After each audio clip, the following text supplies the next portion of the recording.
Hey guys, welcome back to my channel. It's me. As you can tell by my title, this is kind of like I'm in my feelings type of video. I have noticed that I'm not the only one that's having these feelings, but I have been contemplating for the last probably 24 hours if I want to continue going forward with YouTube. I have taken a break probably twice. The first time was when my husband, I think both times, my husband was very sick. And then I lost my mom.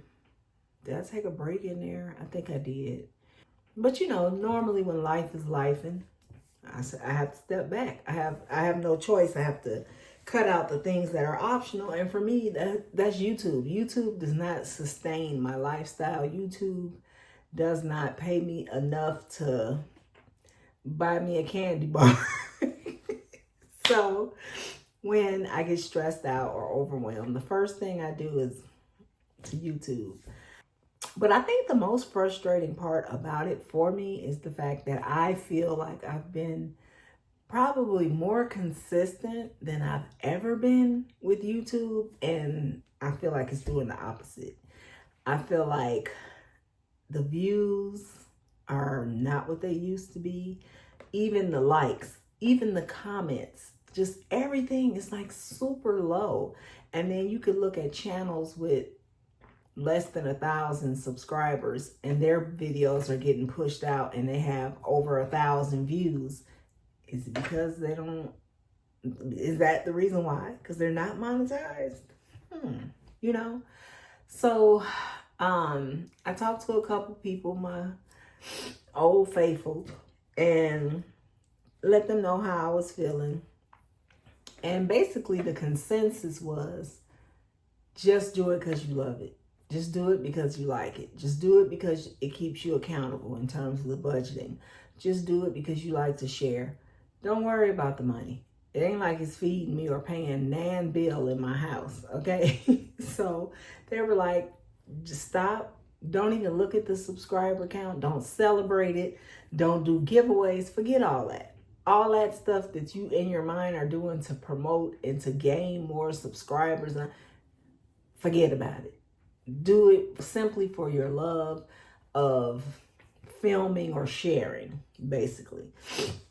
Because my biggest complaint was you do all of that and it's a lot of work. It's a lot of work to do this. Like, it slows me down. And I have shared this before. I'm a very fast-paced type of person. When I'm ready to do something, I want to do it right now and get it over with.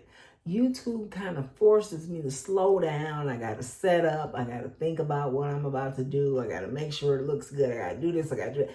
And I'm just the type of person, I could have been did this. I could have been finished, you know. Then, after all that, I got to sit there and I have to edit it, right? Then after I edit it, then I have to create a thumbnail. Then after I create a thumbnail, I have to actually upload the video. Once I upload the video, then I have to tag it, okay? I have to do a description box. After I do all of that and it posts, then I got to remember to go back on there and monetize it so it's not a complete waste of time. So I don't miss out on the few pennies that they're trying to pay me.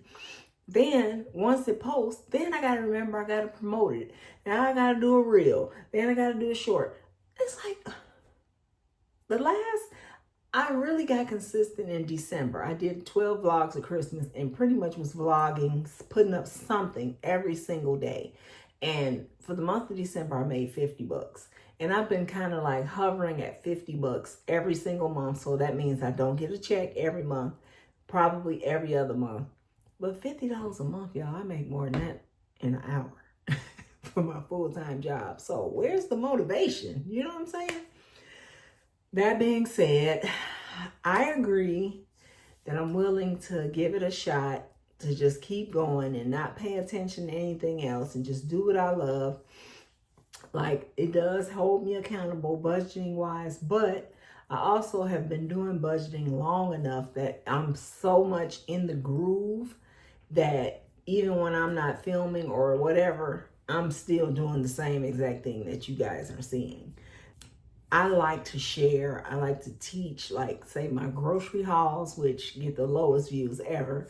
But my grocery hauls, and then when I go out and, save money on groceries, I like to share that with people because I feel like, and during this time, everybody could use a little assistance in saving some money somewhere. So I like to share that.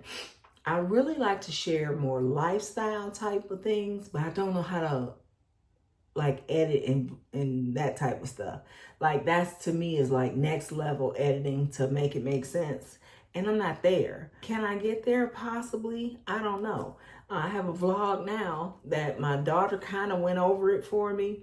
I need to voice over it. I need to maybe add some music to it and post it. I'm ready to just post it as is. And no, it won't make sense. Okay? But I also feel like, okay, maybe I should just get in front of the camera more and talk a little more and share some of my feelings because, it's still a lot going on in my life behind the scenes. The March 31st, my mom will have passed away a year.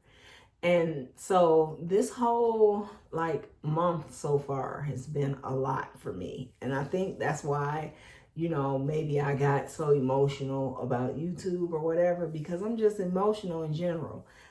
It's just not an easy thing. My husband is doing okay, but he's in the surveillance period.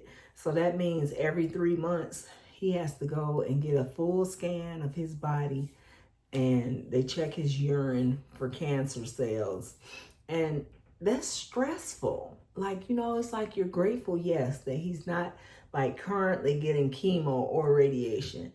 But to me, it's even more stressful that he's not getting it because I feel like he's more susceptible to the cancer coming back without current treatment. Plus, they removed his bladder, so he has permanent effects from that we have to deal with forever. He has a urostomy bag. For those who don't know what that is, basically because your bladder holds your urine, he doesn't have one, so he has to wear a bag on the outside of his body to hold his urine and dump it, that type of thing. So I don't want to get into too much details and get too graphic, but I mean, it's a whole thing. We have to, every other day, I have to help him and change it and change the bag. And it's a lot to it. It requires a lot of medical supplies because basically his urinary tract, his kidneys are exposed to the outside all the time.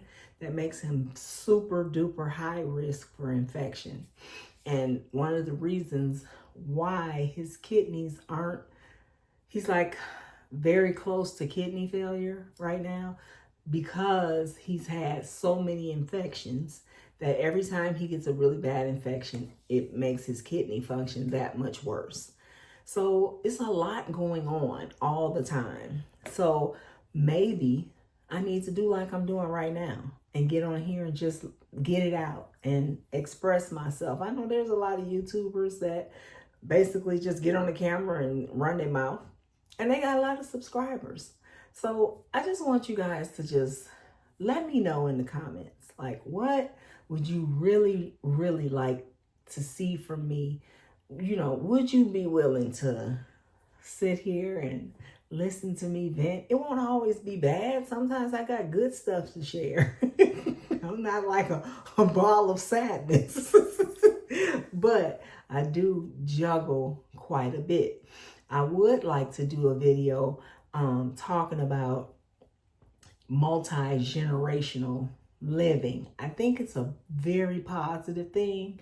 And for those of you who don't know what that is I'm living in a home with my father, and then one of my children also lives here. So that's 1, 2, 3 generations of our family living under one household. So there's pros and cons to that. I hate to call them cons because they're not necessarily bad things. They're almost kind of, everybody has to sacrifice a little bit in order to make it flow. But there's so many pros. There's so many advantages to it financially. Just, you know, because my dad is aging. I'm here available to him. But at the same time, he's self-sufficient in a lot of ways that then he's helpful to us, you know, and he already had purchased the house that we lived in. So that's an advantage for me, because then when my dad passes away, that'll be my house. And then I could pass it on to my children because we're working together and we're going to have this house paid off soon. All right. So then I'll have a mortgage-free house that I can just keep and we can continue to pass down. That's my dad's wish, to keep a house mortgage-free to pass down through the family. So those types of things we can talk about. And I could even show you all how the house is kind of set up and how we make it work, how we make it flow, how we kind of work to consider each other in the house. But I think it's a very good thing. So that's also something that I could talk about. I work from home and I'm a registered nurse. So a lot of people are like, what in the world are you doing from home as a nurse? And it's possible. So I could talk about that.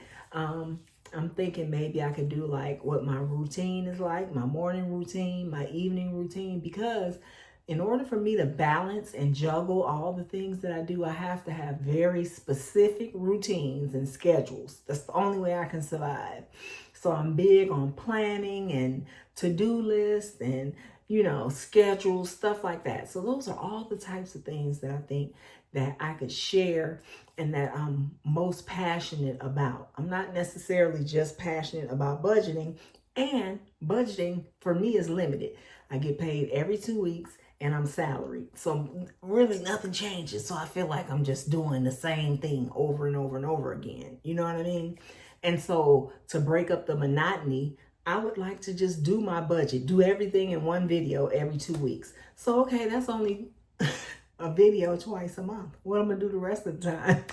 So leave me some ideas below. I think you guys have seen me enough. You kind of know me well enough to be able to make some suggestions. Please don't suggest like a get ready with me or a hair tutorial. I'm not into all that.